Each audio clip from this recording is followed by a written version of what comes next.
But then there are lots of others who've not been so lucky. They faced immense problems. Some of them complained about not receiving any mail at all over the exam center allotment. Others complained of reassigned cities located at far off places. Then they once marked as preference. So imagine, let me explain this to you. So NBEM has said, okay guys, you are complaining, we'll reassign the centers again. They just tried to look at this whole thing. So if I live in Jalandhar, I mean, if they had given me, let's say, Patiala or Firozpur, it's absolutely fine, maybe not, but it's the best option. But then they went and give me, a center in Bhopal. Now the point is that it's not easy for people to travel. The two-shift system of examination is also creating much of a confusion in the minds of aspirants. So why two shifts? It's on 11th of August. I mean, today we are sitting on the 8th, right? 9th, 10th, 11th. 3 days later, there is an exam, that is the NEET-PG exam. It's going to happen in two shifts. A lot of students don't even know. By email, they did not know.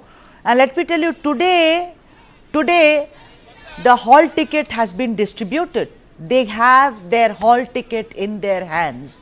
So like you and I who sat for board exams, once you get the ticket, hall ticket, you know that now it's time. We are getting ready for the examination, but still there is a lot of confusion.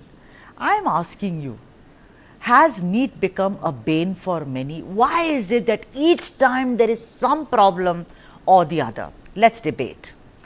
Joining us on the debate is Advocate Anubha Srivastava Sahai, who is an educationist and President India-wide Parent Association. And Anubha has been very closely associated with NEET for several years now, and she and I have had the privilege of having her on several shows, and we've really kind of done shows where we have tried to highlight the problems faced by students. Anubha, nice to see you yet again on the show. I want to ask you that fine, I think last week you were on my show where we were discussing about how, the exam centers were given in far off places. Now, the NBEM has done one thing. They have said, okay, we made a mistake. Now, let's assign it, in your city or in your state of domicile, as it were. It's happened in Kerala, maybe it's happened in Tamil Nadu. But why is it that it's not happened pan-India, Anubha? What is the reason?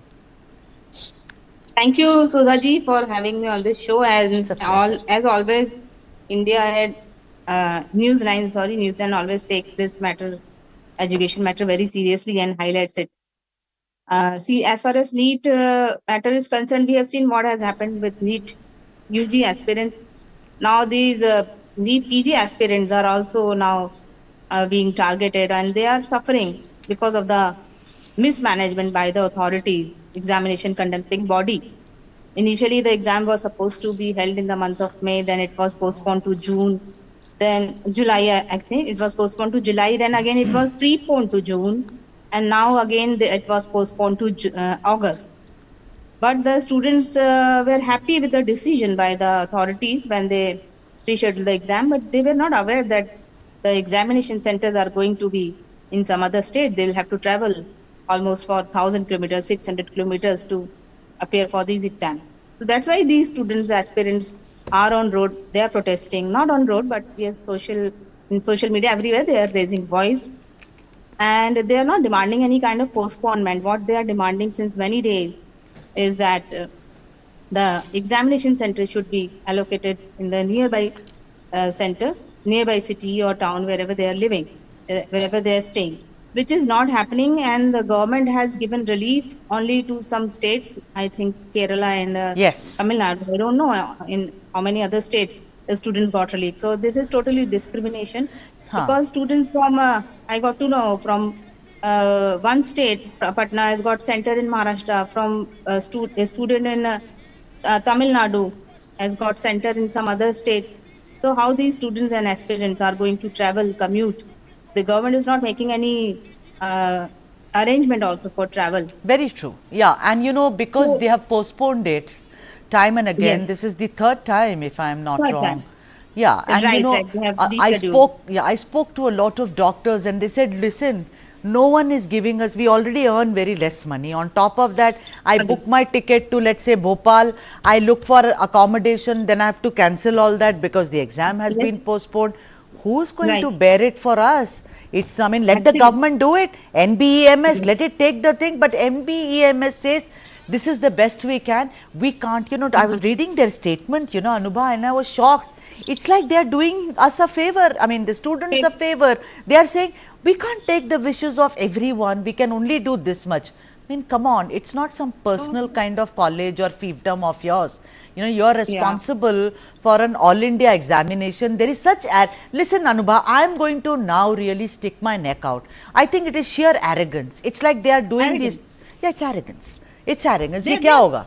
They are least bothered. They are least bothered because they know what these aspirants are going to do. They are not going to come on road and protest and do all these things which other people do. There are many protests which happen, and then there is a pressure on government. But these aspirants, what will they do? Today I was reading a tweet, a student from Chennai, his train got cancelled.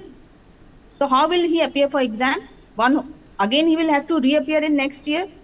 So government should understand that this is monsoon season. There are landslides, there are train cancellations and flood-like situation in several parts of our country. It's not only in Kerala or maybe any other one state or two states. It's pan-India. The situation is critical. Trains are getting cancelled. The government will not provide flights. Why would any student travel in flight? Why would any student travel in a train? Yeah, I don't know about today. I'm sure. Of the government. Yeah, there is an India. Yeah, it is their responsibility. They can't possibly say, okay, I've done a favor for Kerala. I mean, good for Kerala students. I mean, I'm so happy for you. I'm so happy for students from Tamil Nadu. But that doesn't mean that other students have to suffer. And a lot of, you know, we've got some tweets also. I'll request them to be played out on the screen. But, you know, a lot of them said, ye mental torture band karo. That's what they were saying. And, you know, there is no respite for them. Those are the tweets, some of them that, you know, ladies and gentlemen, you can read that why are you doing this. Also, Anubha, this is the monsoon season. We've all seen the havoc that the rain has created. Kerala mein to hai, it's pan-Indian. There are landslides, you know, Himachal dekh lijiye aap. You can see, you know, the south completely, even, you know, parts of Delhi NCR was, you know, drowned last week. Now tell me something, NBEMS does not see all this, because a lot of students have said that how do you expect us to travel like this when there is monsoon, because trains are all getting delayed, buses, my God, roads have been wiped out. So, I mean, don't you think this is really shocking, Anubha? It is, and I don't know why the examination conducting body or even the ministry is not taking this issue seriously, because see, we have system. It's not that the government cannot conduct exam at pan-India level and more than 1,000 centers. They can do it easily, quite easily. Now they are conducting the exams in 2 shifts. I don't know why they are doing it in 2 shifts. That is also something the students are not okay with, because that will also create a lot of problem once the result will be out. So if they are conducting exam in 2 shifts, so why they can't do it pan-India at pan-India level? They can increase centers. That is not a Herculean task for the authorities. They can outsource it. They have collected examination fees. They have collected money from these aspirants. So it is not a Herculean task for all these authorities to allocate more number of centers district-wise. They can increase centers. They can take help from other examination conducting bodies who are conducting exam at pan-India level. So that can be done. That is not a difficult task for the government to do. Right. You know, I was reading the head of NBEMS. I was reading whatever he had spoken about. There seems to be, Anubha, because of NEET-PG, you know, the kind of layers of mess that was there and the apex court had to intervene, etc.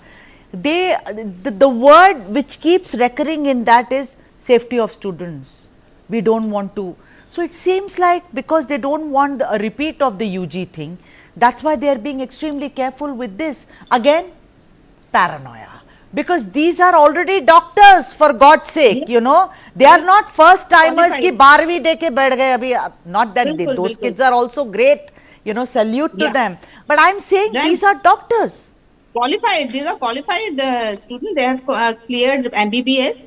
So these students, as far as the cheating and paper leak is concerned, that is the responsibility of the authority to look into it.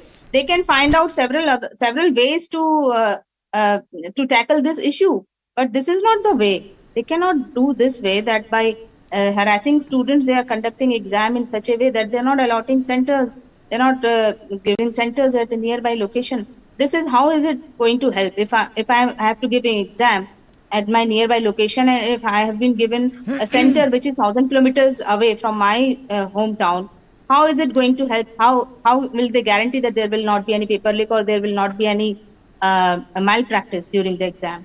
You know, This Anubha, justification by the authorities is totally yeah, even illogical and baseless. and also, you know, the hall tickets are in their hands now, you know, the admit ticket, they all have it now. And although they're still tweeting about how difficult it is for them to get to the examination center, as it were.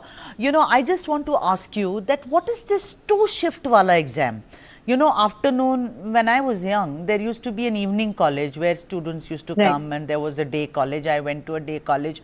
But I don't understand something, that what is this about having it in 2 batches?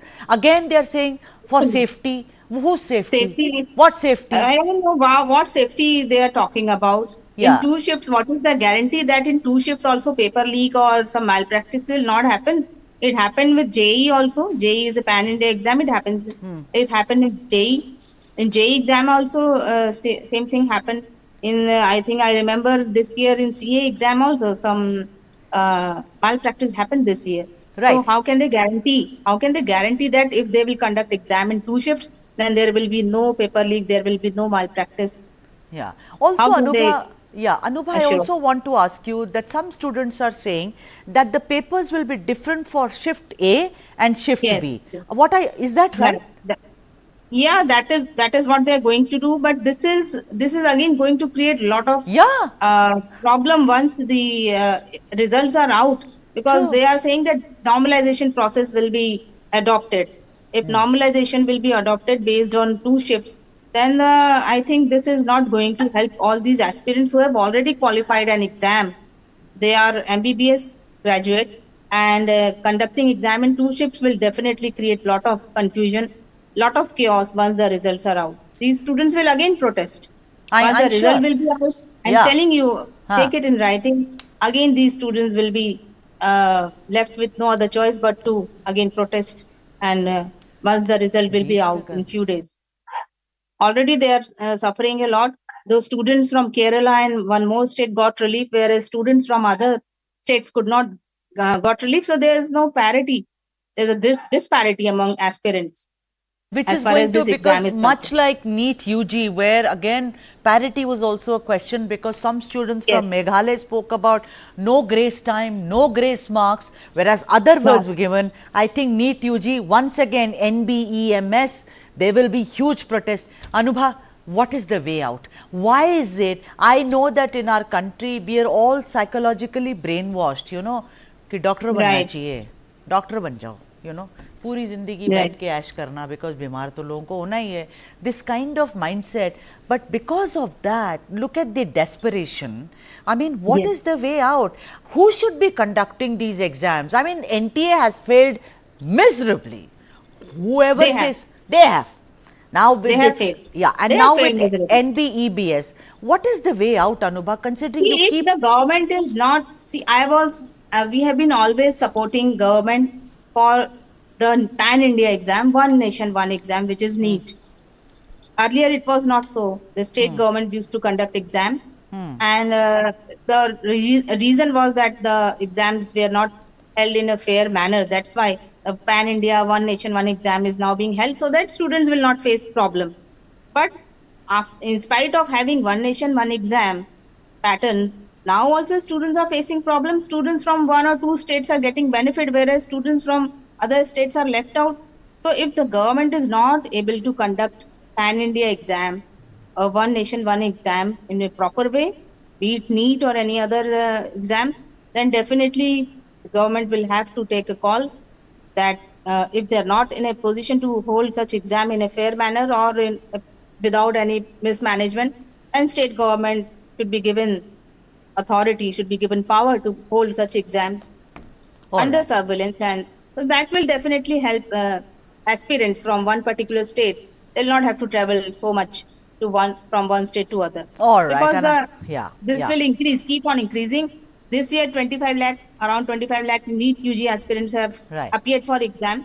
Next year it may go to 28 lakhs or 30 lakhs in every another year there is an 5 increase. So I think, Yes. Anubha, before I let you go, instead of, showering rose petals on them and calling them Bhagwan ka roop, I think the first service we can do to our medical fraternity is to ease all this, whether it's the Yes. NTA, remove the clutches of the NTA and remove the clutches of NBE, MS, so that these students can be given some respite. Thank you so much, Some Anubha. respite, and there has to be some grievance redressal, proper grievance redressal mechanism, right from national level till state and local level also. So then all these aspirants who are in a remote area can approach the authority whenever they are in distress or whenever they have any problem. Absolutely. Very, very well said. Thank you as always, Anubha Srivastav Sahai, for joining us on the top debate about no respite for NEET-PG aspirants. And coming up next, deadly brain fever spreads in Kerala.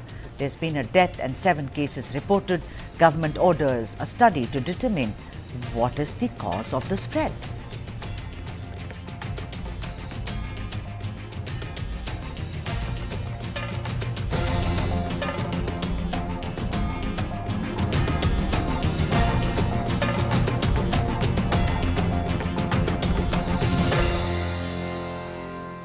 Have not quite lived up to their pre-tournament billing, delivering a series of less than convincing performances. For 2 draws and a solitary win. Your son will be Messi. No studies, just football all day. Go, my son, go. Make my face shine through playing football. Not only your face, but also the country's. I will conquer the world by playing football. Come, let's go to Germany! World's largest football talent hunt, News 9 Indian Tigers and Tigresses.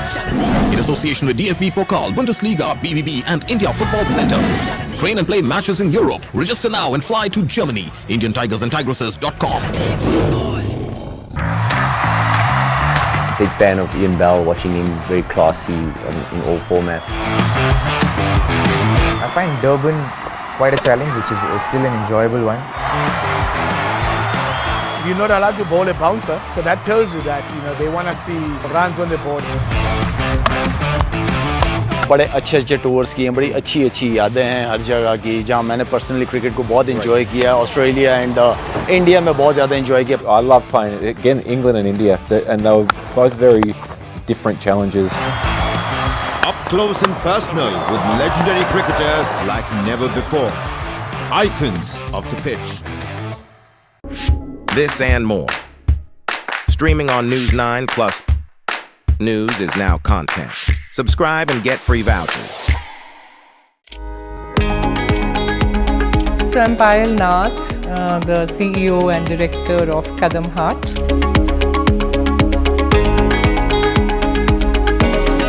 We're working with people, we're working with emotions, we're working with hands, we're working with nature. We are very clear, we want to commit to livelihoods, we want to commit to the planet, we want to impact 1 million artisans, which is 1 million families minimum. Be the change that you want to see. This and more. Streaming on News 9 Plus. News is now content. Subscribe and get free vouchers. Fast. My God! Isn't she your daughter? Yes. She's playing football. This is boys' game. Make her study. If she doesn't get a good job, she will get a good match. Will you win the world by playing football? Yes, auntie. My daughter will win the world by playing football. Let's go to Germany! World's largest football talent hunt, News 9 Indian Tigers and Tigresses. In association with DFB Pokal, Bundesliga, BVB and India Football Center. Train and play matches in Europe. Register now and fly to Germany. IndianTigersandTigresses.com.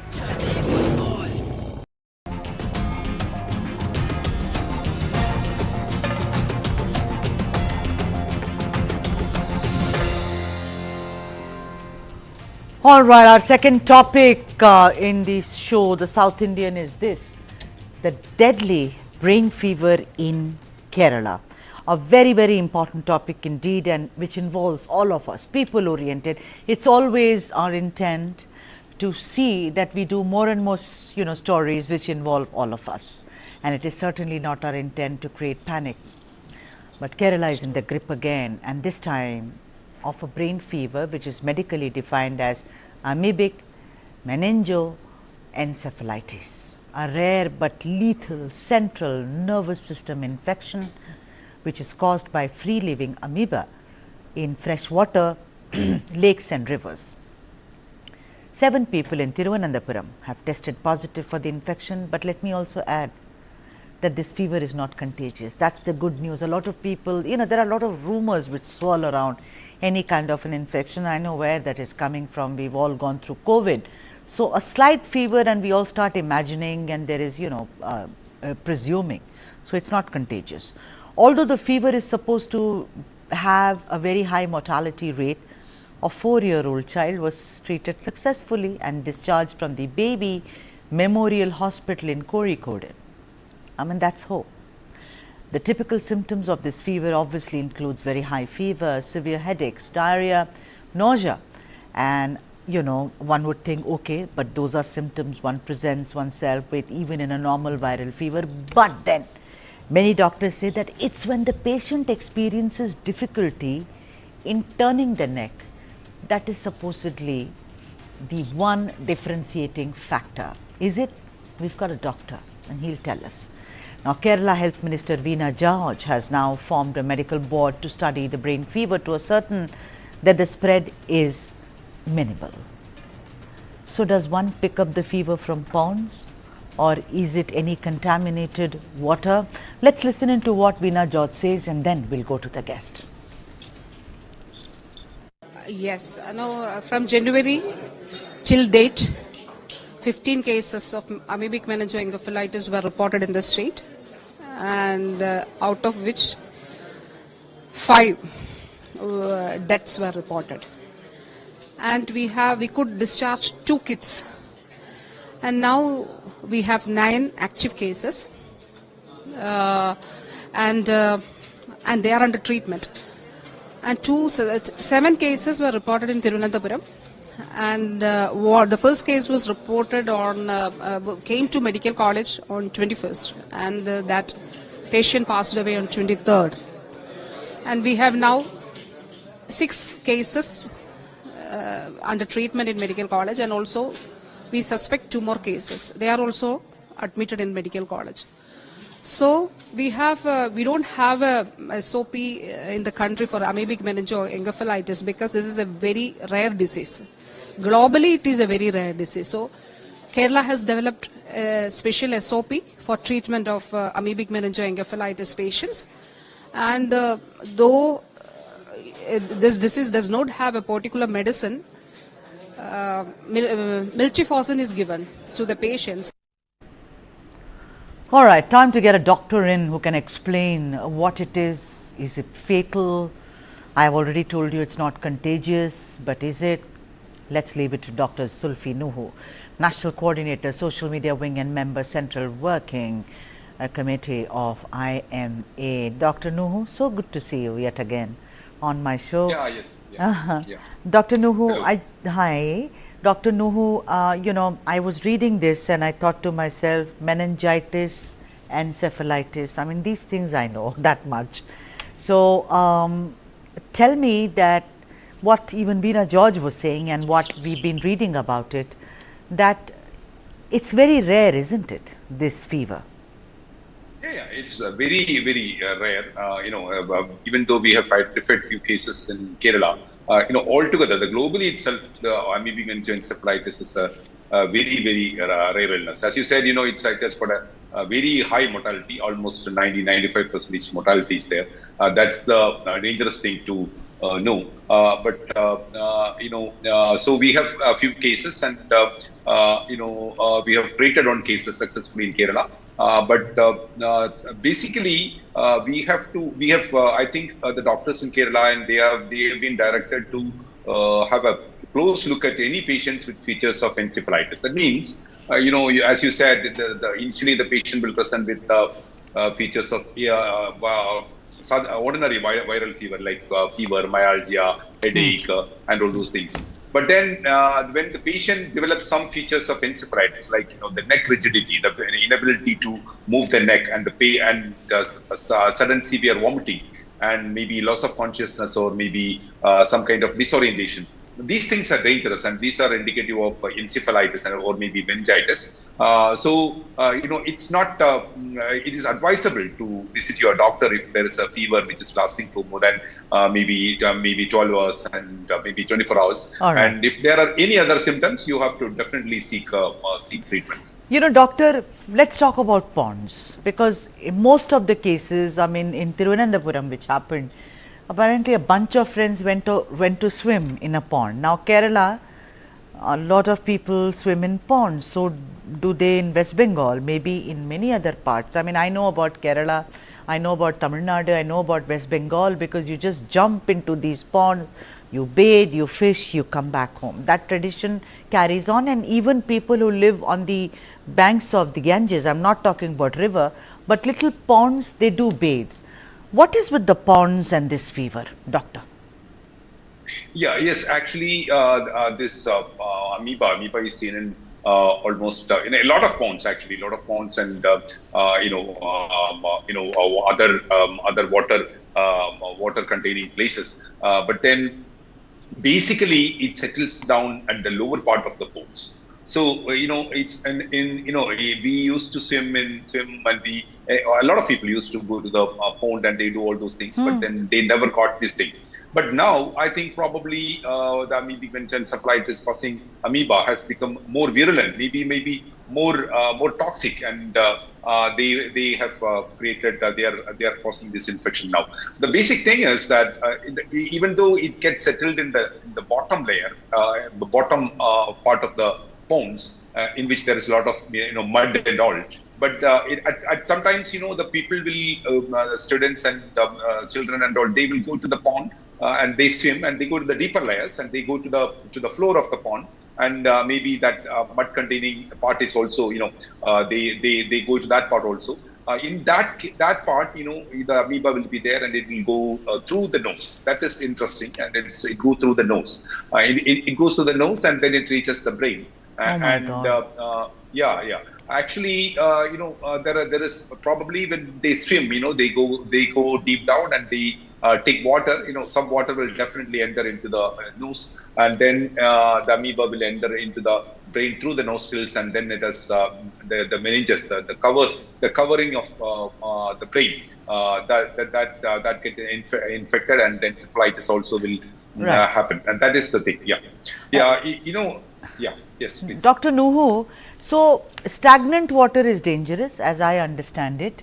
It's not flowing water, but stagnant water which is mossy, that green kind of viscous thing which is formed, apparently that is also, I do not know how true that is, but that's also very dangerous. I want to ask you, Dr. Nuhu, that are there no medicines for this, or is it just symptomatic treatment? Yeah, basically there is no curative. I mean, like any if you say something like tuberculosis, we have a lot of drugs available, and there will be a drug of choice for any kind. But in encephalitis, this amoebic meningoencephalitis, we do not have a drug of choice. We try so many drugs. That itself means that we do not have a concrete thing to cure this. Definitely symptomatic. Even if we get the patient much earlier, we can definitely treat them with symptomatic measures and other measures. And we are trying many drugs, in fact, and some are found to be useful. So since it's a rare disease, the research on this illness is also on the lower side. So we need to do a lot of research and studies, and we need to improve our knowledge about amoebic meningoencephalitis. At the moment, we do not have a concrete treatment, but definitely symptomatic, and some people are, and in fact, majority are responding to into the variety of treatments available at the moment. Right, but Dr. Nuhu, tell me something. I'm not sitting on judgment on Kerala, but why in Kerala? There are ponds all over India, sir. What is it? Because Veena George said it could be climate change. Kerala now has an SOP, standard operating procedure. They have a board, a committee which will look into the reasons for why this fever is happening in Kerala. But is there any specific reason? Because Karnataka also has ponds, sir. But what is it there? Did someone bring it? Is it? I don't know. I mean, you're the best person. to tell me. No. It is not like that. We have to find it out. We cannot say that this is the reason why. At the moment, we cannot say that this is the reason why we are getting more infections in Kerala. There are several reasons. Maybe the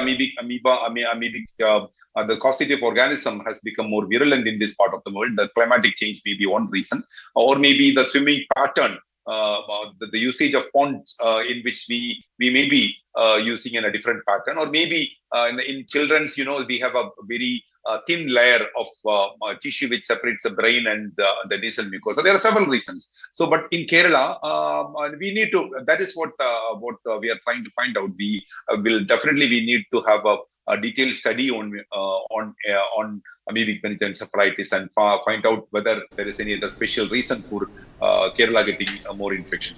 But at the moment, we cannot say a concrete thing. We cannot point out a single thing and say that this is the reason why Kerala is getting. But one thing is sure, and we are picking up the illness. That is very important. Even during the COVID era and many other illnesses, our health system is undoubtedly. Definitely.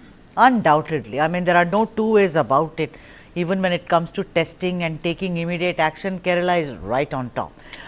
Dr. Nuhu, I want to ask you that, I'm getting queries on WhatsApp that can we swim in a swimming pool? You know the state of swimming pools, no? I mean, I'm not talking about 5-star hotels, but, in colonies, in gated communities, you have swimming pools.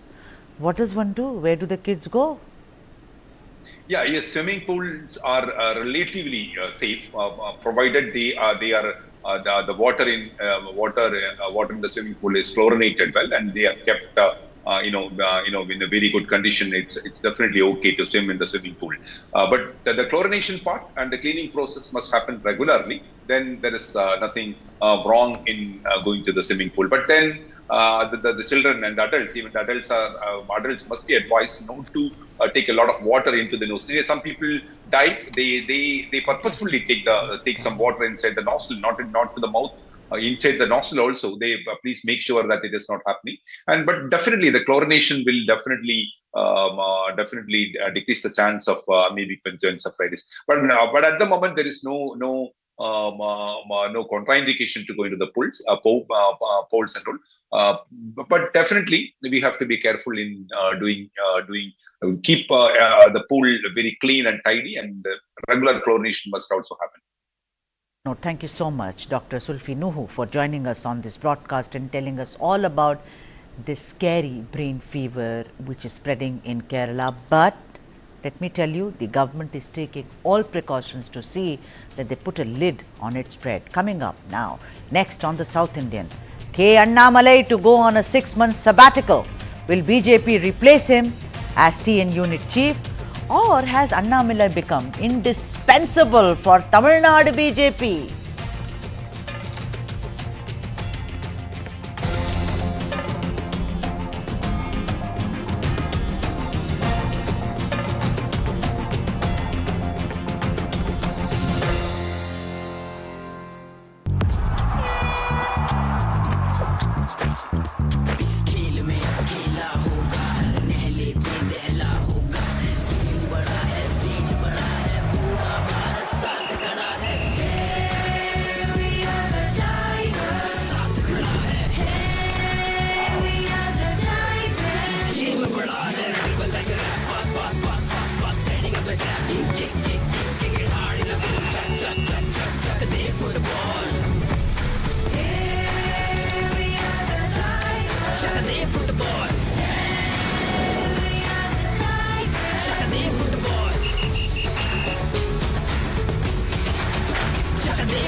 For the very first time in our investigation, we unmasked the killer of Ravindra Matre.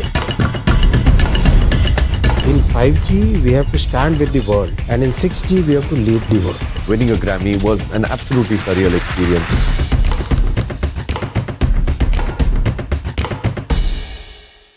From July 26 to August 11, the world's eyes will be on Paris. The City of Lights is hosting the biggest stars of the global sporting firmament at the Olympics. I do expect us to do better than 7 medals. I'm very excited because this would be my first Olympics, and let's see how it goes.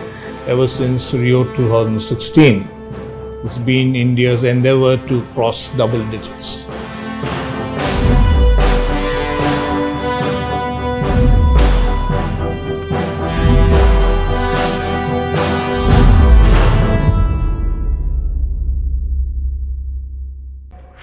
This and more. Streaming on News 9 Plus. Subscribe and get free vouchers. Give it to me, pass. We'll put new glasses in the windows and they keep breaking it. This is the fourth time you are playing football throughout the day. Will you win the world by playing football? Yes, uncle. I will now conquer the world by playing football. Let's go to Germany. World's largest football talent hunt, News 9 Indian Tigers and Tigresses. In association with DFB Pokal, Bundesliga, BVB and India Football Center. Train and play matches in Europe. Register now and fly to Germany. IndianTigersandTigresses.com.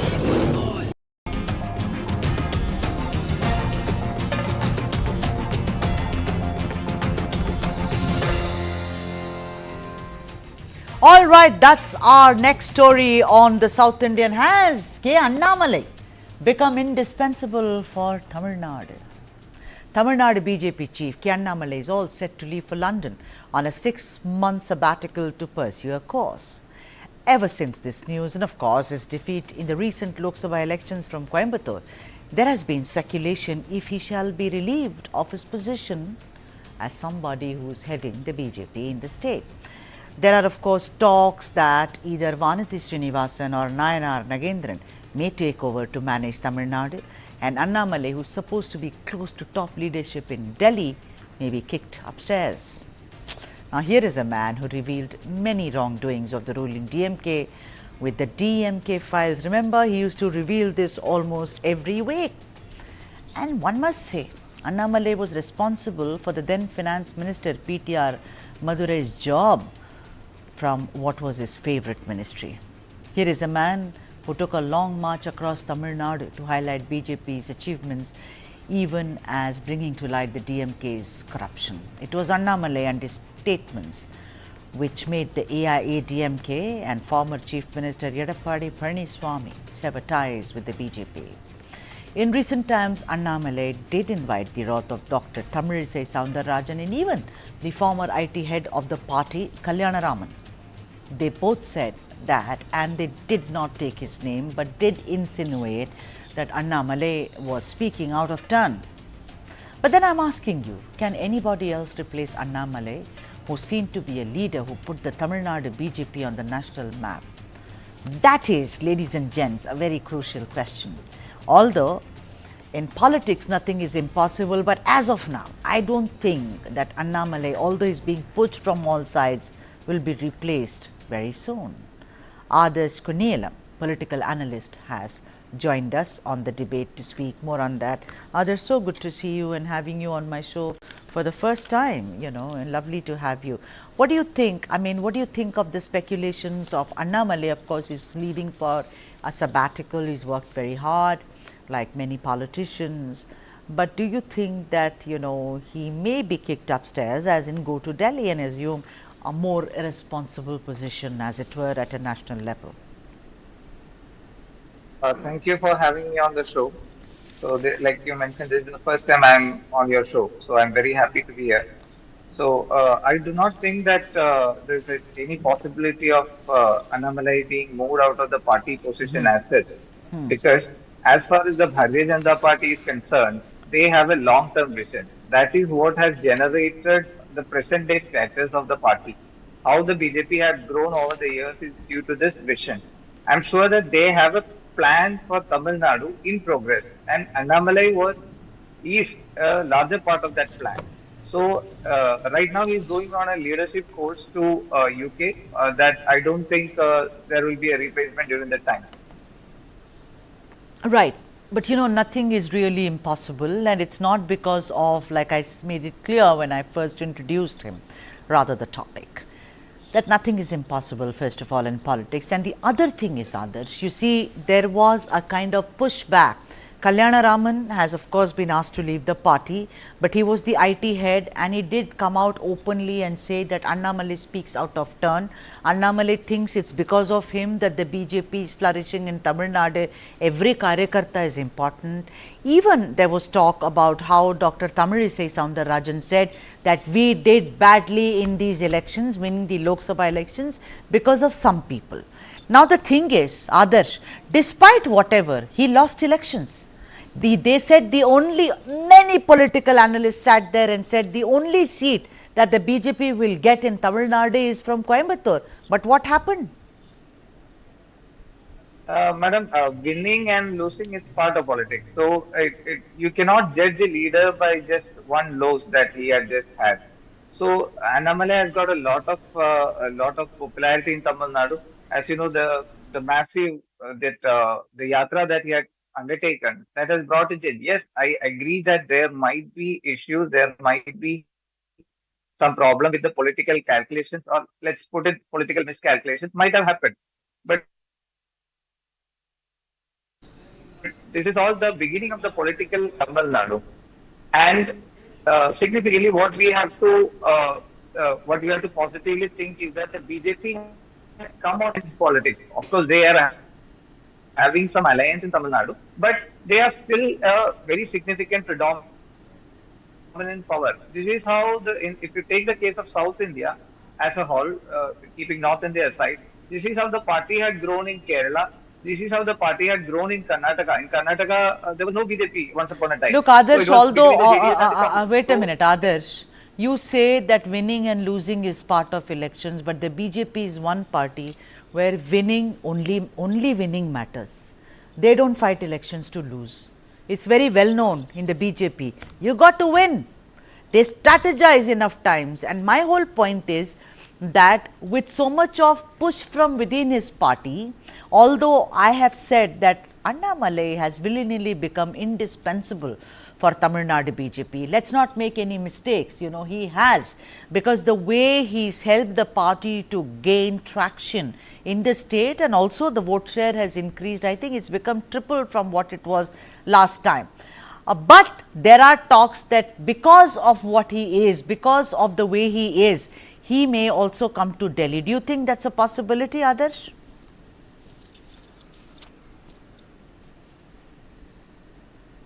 There were talks before this also, before the elections itself, that Annamalai ji would be accommodated in Delhi. But right now, considering the politics of the state, I don't think replacing popularity, then considering his age, there are a lot of factors that places him on the Tamil Nadu politics.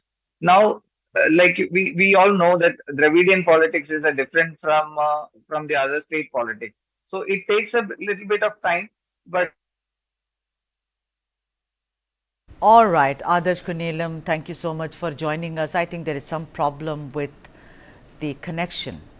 So there we are, as promised, as always, as every weekday, I leave you with some of the other top headlines from the south of India. Vanakkam.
Joe Biden is not going to be the Democratic presidential nominee.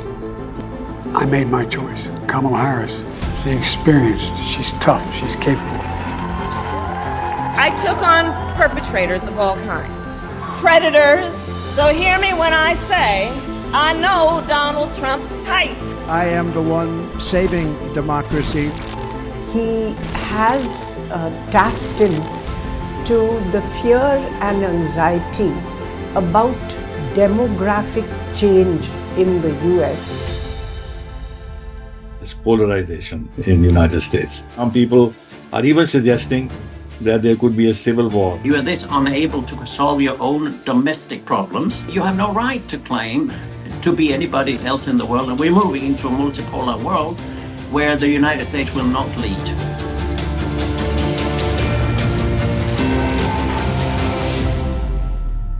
This and more. Streaming on News 9 Plus. Subscribe and get free vouchers. जानना है तो देखिए, समझना है तो सुनिए, सीखना है तो पूछिए, और कमाना है तो खरीदिए। जानकारी, सलाह और निवेश सब एक ही सुपर ऐप पर। पैसे का सवाल है तो जवाब है मनी 9। आजादी पैसे की, अभी डाउनलोड करें। Who am I? Nobody can crack that mystery. There is a certain expectation of me. That's the only contradiction. Life itself is stranger than fiction. I was a perfectly normal person born in an abnormal world. I really didn't understand why is it different. Just imagine a child who is bullied every day. Boys school में कुछ लड़का लोग मेरे साथ sexual abuse किए। मुझे तेरे बारे में सब पता है और मैं तेरा रेप कर लूँगा। You also start to stigmatize. अरे ये तो टाइम पास है. Sex doesn't come in the picture. Sex comes very late. Then there are man-made narratives. Why do you walk like that? Why do you sway so much? So you can understand the trauma of a person who's trapped in a wrong body.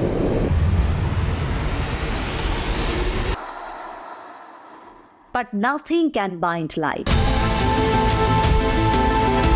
We have to reclaim the lost position. We fought for more than 10 years. Today I'm the mother of the industry. I'm a first transgender member judge. You can't walk in everybody's shoes. This is what I'm comfortable with. We just are what we are. You become the light yourself. That is the change that I was looking for. When I recognize myself, it's a small story, but it's an interesting one.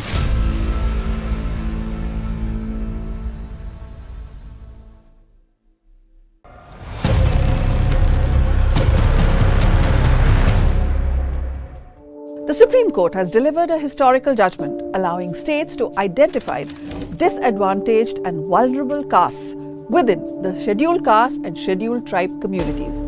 Doing away with the long-held perception of scheduled castes being homogeneous, the judgment widens the net of reservations to cover more disadvantaged communities. In 1975, then Congress Chief Minister Gyani Zail Singh had issued a circular reserving 50% of jobs within the Supreme Court reserved quota for members of Balmiki and Mazhabi Sikh communities. In 2004, a court in Andhra Pradesh struck down a similar rule, calling it a violation of the right to equality. How will the most disadvantaged be identified? News 9 Plus decodes. The Apex Court has ordered states to use empirical data and reasonable reasons for the micro-classification. The state must collect data on inadequacy of representation in government jobs because it is used as indicator of the backwardness. The bench has further added these clarifications will be subject to judicial scrutiny. Further, it says that the state cannot allocate the sub-seats to one subgroup and exclude the others. The reservation must be limited to the first generation. What is the constitutional validity of the sub-classification of castes? Chief Justice of India, D.Y. Chandrachud said, sub-classification did not violate the principle of equality enshrined under the Article 14 of the Constitution. He added, there was nothing in Articles 15 and 16 which prevented the state from sub-classifying a caste. Which communities are likely to gain from this ruling? Communities such as Paswans in Bihar, the Jatavs in Uttar Pradesh, the Arundatiyars in Tamil Nadu, along with Balmikis and Mazhabis in Punjab. How have states reacted to the Supreme Court ruling? Welcoming the move, Telangana Chief Minister Revant Reddy has said his government will bring an ordinance to implement the sub-classification in job notifications, if necessary. Karnataka Chief Minister Siddaramaiah called the Supreme Court's ruling historic and said a major obstacle in the implementation of internal reservation has been removed. Chief Minister M.K. Stalin termed it as a recognition of the Dravidian model of upholding social justice. Andhra Pradesh Chief Minister N. Chandrababu Naidu said the TDP government had constituted the Justice Ramachandra Raju Commission in 1996 on Supreme Court sub-categorization. Bihar Minister and JD leader Vijay Kumar Chaudhary had said Bihar government has already created the subcategories like Mahadalits and Ati Pichra.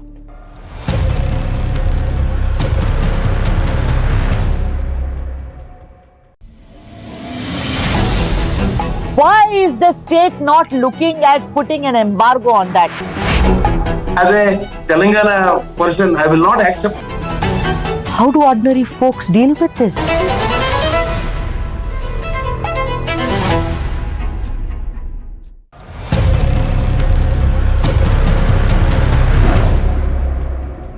The death toll in the Wayanad landslides has reached almost 400. So much destruction. Could it have been prevented? Is there any way to be forewarned about such disasters? These are the questions we'll look into. Can landslides be predicted? News 9 Plus decodes. Well, just a few weeks before Wayanad, Idukki district in Kerala also faced a series of landslides. That's just 300 kilometers south away. Yet fortunately, it didn't cause as much damage as the authorities were warned to evacuate because these landslides were predicted. But how is that possible? Well, we'll break it down for you. Keep watching. How were the Idukki landslides predicted? Researchers from the Amrita Vishwa Vidyapeetham have been testing a landslide early warning system in Idukki's Munnar. According to the lead researcher, Manisha Vinodni Ramesh, it is possible to predict many landslides, even if not with 100% accuracy. But even a few hours of advance notice can make a difference to those in vulnerable areas. How does the landslide early warning system work? Well, it involves intelligence wireless probes. These are basically probes installed below the ground and connected to state-of-the-art technology involving various communication systems, smart algorithms, and Internet of Things framework. To put it simply, these probes capture data such as rainfall, wind speed, temperature, groundwater levels, landscape parameters, and many other parameters. Data context and risk analysis helps to forecast the possibility of landslides. According to reports, this experimental early warning system works at multiple levels. The first level looks into the possibility of a landslide in a 15-kilometer area. The second level detects concerning information about the site, such as soil slips. In the third stage, artificial intelligence and machine learning models integrated with weather forecasts calculate potential reactions. The final stage kicks in once the landslide begins. How much time does the system give for evacuation? Well, the researchers say that the pilot system can give a warning about 3 to 30 hours in advance. So if evacuations can happen at the second or third stage, it is possible to save hundreds of lives. The soil slip detected at the second level was essentially the warning that saved